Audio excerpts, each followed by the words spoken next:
И какво става, хора? Аз съм Делта Нинджа и ние сме с едно ново видео, където ще правим Game Pass. И така, нека да започваме. Натискате ето тук Creed, ето така, ето тук. Но трябва да сте в Chrome задължително и да сте на ето това. Изчакайте сега ще ви покажа.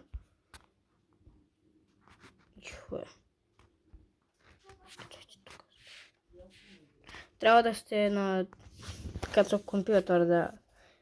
Така, натискаме трите точки там горе. Натискаме дашборд. Натискаме дашборд.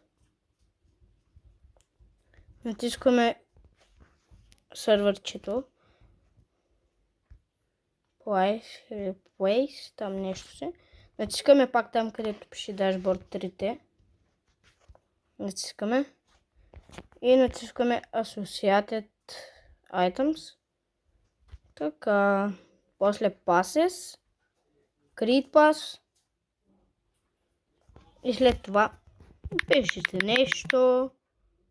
И тук нещо. Каквото и да е. Creed Pass. Така. След това натискаме това, което сме направили. Обърках се.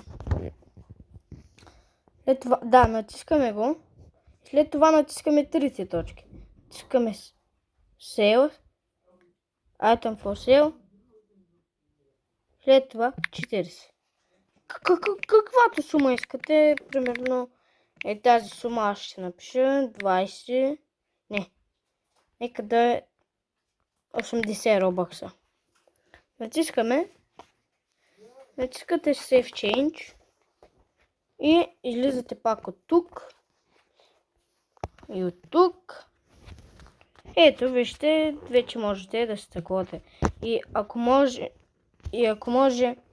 моля ви, някой да ме донейтва, защото аз съм просто някакъв супер беня на тая игра. Не ми гледайте скина за 2 робокса, просто да. Не че имам 1 робокс. Не гледайте. Това беше всичко от мен и бай-бай.